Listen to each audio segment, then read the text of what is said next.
വീടുകളൊക്കെ കണ്ടപ്പോ എന്ത് തോന്നി? മുഖ്യമന്ത്രിന്റെ നമ്മൾ അമ്പലങ്ങളിലല്ല പോയി കുമ്പിടണ്ടേ, നമ്മളാ മുഖ്യമന്ത്രിന്റെ കാൽക്കിലാണ് എല്ലാ ആൾക്കാരും കുമ്പിടണ്ടേ. നമസ്കാരം. കമ്മിണികളുടെ കൺകണ്ട ദൈവവും അന്തങ്ങളുടെ തേവാരമൂർത്തിയും പാവം സ്ത്രീകൾക്ക് പിറക്കാതെ പോയ മകനും അനാഥരുടെ ആശ്വാസ കേന്ദ്രവുമായി പിണറായി വിജയനെ ഇങ്ങനെ വേണം കുമ്പിട്ട് കുമ്മിയടിക്കാൻ. അമ്പലങ്ങളിലൊന്നുമല്ല നമ്മൾ പോകേണ്ടത്, പിണറായി ദൈവത്തിൻ്റെ കാൽച്ചുവട്ടിലേക്കാണ്. എന്തുകൊണ്ടാണ് മുഖ്യമന്ത്രിയെ കുമ്പിടണമെന്ന് ഇവരിങ്ങനെ പറയുന്നത്? വയനാട് ദുരന്തത്തിൽപ്പെട്ടവർക്ക് സർക്കാർ വീട് വെച്ചു കൊടുത്തു. 400 വീട് തകർന്നെങ്കിൽ ജനം അവർക്ക് വേണ്ടി സംഭാവന നൽകിയത് 750 കോടിക്ക് മുകളിലാണ്.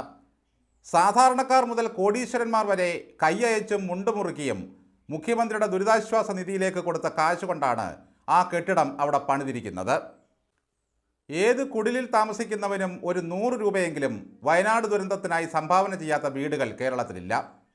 ഒരു കുടുംബത്തിന് 1 കോടി വെച്ച് കൊടുത്താലും പിന്നെയും അധികം വരും. ഊരാളുങ്കലിന് ബാക്കി പിടുങ്ങാൻ കൊടുത്ത് നിർമ്മിച്ചതാണ് ആ വീടുകൾ. ഇനി ആ വീടുകളും പെയിൻ്റ് അടിച്ചതും കാണിച്ചു വേണം വോട്ട് പിടിക്കാൻ. ഇത് ഏത് ബ്രാഞ്ച് കമ്മിറ്റിയിൽപ്പെട്ട കമ്മിണിയാണെന്നാണ് അറിയാത്തത്. അതോ ഇനി ഗോവിന്ദൻ പറയുന്നത് പോലെ AI ആണോ? പാപങ്ങൾ എല്ലാ കാലത്തും പിണറായിക്കൊരു വീക്ക്നെസ്സാണ്. അവരുണ്ട് നിറഞ്ഞ് ഏമ്പക്കം വിടുന്ന ശബ്ദം സംഗീതം പോലെ ശ്രവിച്ച ശേഷമേ പിണറായി ഉച്ചക്കഞ്ഞ് കുടിക്കൂ. വീട് കിട്ടിയവർ മാത്രമല്ല, സകലരും പിണറായി വിജയനെ കുമ്പിട്ട് കുമ്മിയടിക്കണം. 10 സഖാക്കളെ നിരത്തി നിർത്തി അഭിപ്രായം ചോദിച്ച ശേഷം അതങ്ങ് ആഘോഷിക്കുകയാണ് സൈബർ സംഘങ്ങൾ. അതേസമയം മറ്റൊരു ദൃശ്യം ശ്രദ്ധയിൽപ്പെട്ടത് ലൈഫ് പദ്ധതിയിൽ കിട്ടിയ വീട് കാണിച്ച് ഒരാൾ സങ്കടപ്പെടുന്നതാണ്. ചോർന്നൊലിക്കുന്ന മേൽക്കൂര, എപ്പോൾ വേണമെങ്കിലും പൊട്ടി വീഴുന്ന ഫാൻ, ഭിത്തിയിൽ തൊട്ടാൽ കരണ്ടടിക്കും, തൊഴുത്ത് പോലുണ്ട് മുറിക്കകം. അതേപ്പറ്റി വീഡിയോ വന്നാൽ സർക്കാരിനെ താറടിക്കാനുള്ള ശ്രമമാണെന്ന് പറയും. മറ്റൊരിടത്തത് വീണ ജോർജിനെ കണ്ട് ഒരു സ്ത്രീ ഓടിച്ചെന്ന് കെട്ടിപ്പിടിക്കുന്നു. വീണയുടെ തോളിൽ ചാഞ്ഞു കിടന്ന് ആ സ്ത്രീ വിലപിക്കുകയാണ്. എത്ര പിടിച്ചു മാറ്റിയിട്ടും മാറുന്നില്ല. അവർ മന്ത്രിയുടെ ചെവിയിൽ എന്തൊക്കെയോ പറയുന്നുണ്ട്. അവർ പറഞ്ഞത് തെറിയാണോ സങ്കടമാണോ എന്ന് ആർക്കും അറിയില്ല. പിണറായി വിജയൻ ഒന്ന് കെട്ടിപ്പിടിക്കണമെങ്കിൽ കാശ്മീരിൽ നിന്നും ഫാറൂഖ് അബ്ദുള്ള വരേണ്ടിയിരിക്കുന്നു. വീണ ജോർജിനെ ആ സ്ത്രീ ഓടിച്ചെന്ന് കെട്ടിപ്പിടിച്ച് വിലപിക്കുന്ന രംഗങ്ങൾ കമ്മികളങ്ങ് ആഘോഷിക്കുകയാണ്. ഇങ്ങനെയാകണം ഒരു മന്ത്രി എന്നാണ് പുകഴ്ത്തൽ. വീണ ചേർത്ത് പിടിച്ചവരുടെ എല്ലാം അവസ്ഥ നമ്മൾ കണ്ടതാണ്. ഞാനിവിടെ ഇറങ്ങി നിൽക്കാൻ വരാൻ പറ എന്ന് പറഞ്ഞാണ് മന്ത്രി സമരക്കാരെ വെല്ലുവിളിക്കുന്നത്. മറ്റൊരു സീനിൽ ആരോഗ്യമന്ത്രിക്ക് ഒപ്പം നിൽക്കുന്ന ഭർത്താവ് ഏഷ്യാനെറ്റിനെ പരിഹസിക്കുന്നതും കാണാം. സ്വയം മുഖത്ത് തലോടിക്കൊണ്ട് അദ്ദേഹം പറയുന്നു, എടുത്തോ എടുത്തോ. ഒരു പാവം വീണയെ എന്തിന് കരയിപ്പിക്കുന്നു എന്നാണ് സജി ചെറിയാൻ ചോദിക്കുന്നത്. അവരെത്ര മനോഹരമായിട്ടാണ് ആരോഗ്യവകുപ്പ് കൈകാര്യം ചെയ്യുന്നത്.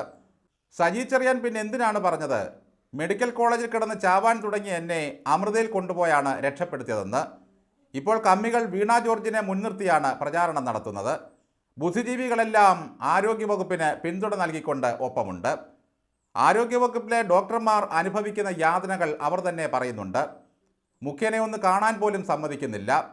ഉഷ എന്ന സ്ത്രീ സ്വന്തമായിട്ട് വയറ്റിൽ കത്രിക വെച്ചതാണെന്നാണ് സഖാക്കൾ പ്രചരിപ്പിക്കുന്നത്. തെരഞ്ഞെടുപ്പ് അടുത്തപ്പോൾ എന്തെല്ലാം നാടകങ്ങളാണ് പിണറായി സർക്കാർ നടത്തിക്കൊണ്ടിരിക്കുന്നത്.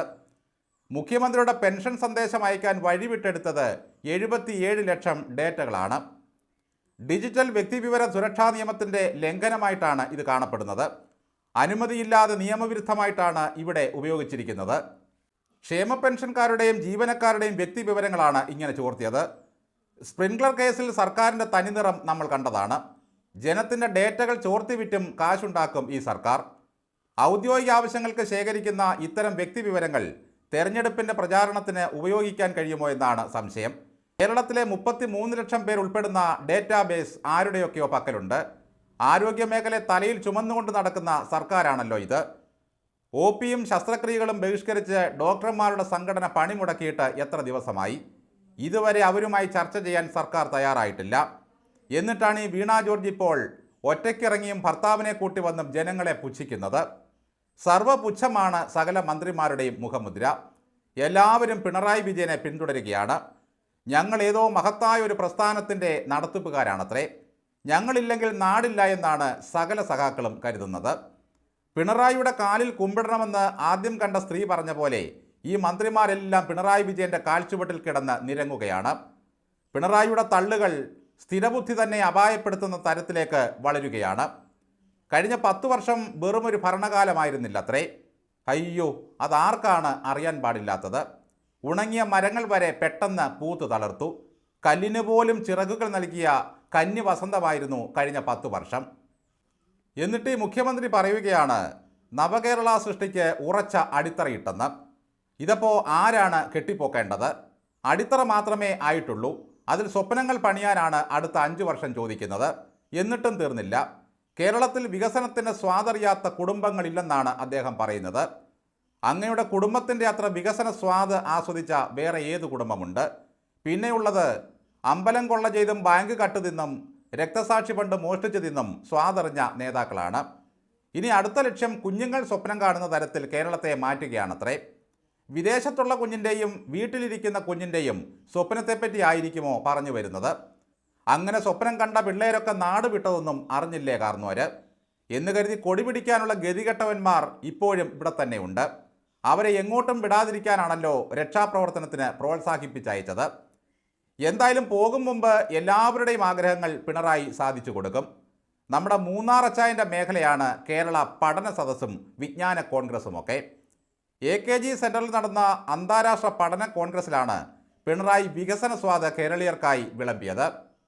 മുഖ്യമന്ത്രി അന്താരാഷ്ട്ര പഠന കോൺഗ്രസ് നടത്തുമ്പോൾ സമരക്കാരായ ഡോക്ടർമാർ മുഖ്യനെ ഒന്ന് കാണാനുള്ള അനുമതിക്കായി സകല കാലും കൈയും പിടിക്കുകയാണ്. എന്നാൽ രാഹുൽ മാങ്കൂട്ടം പീഡിപ്പിച്ചു എന്ന് പറഞ്ഞ് ആരെങ്കിലും പക്ഷിക്കുഞ്ഞിനെ പോലെ ഒന്ന് കരയട്ടെ. ആ രാത്രി മുഖ്യമന്ത്രി ഉറക്കമിളച്ചിരിക്കും അതിജീവിതയെ കാണാൻ. ഡോക്ടർമാരോട് പോകാൻ പറ. ഈ ഡോക്ടർമാർ നിലത്ത് കിടക്കുന്ന രോഗികളെ നോക്കണമെന്ന് വല്ല ചിന്തയുമുണ്ടെങ്കിൽ സർക്കാർ ഈ സമരം കണ്ടില്ലെന്ന് നടിക്കുമോ? മുഖ്യൻ കാണാൻ സമ്മതിച്ചില്ലെങ്കിൽ നേരെ AKG സെൻറ്ററിൽ പോയി ഗോവിന്ദനെ കാണുക. മൂർത്തമായ സാഹചര്യത്തെ എങ്ങനെ കൈകാര്യം ചെയ്യണമെന്ന് അദ്ദേഹം താത്വികമായി പറഞ്ഞു ബോധ്യപ്പെടുത്തും.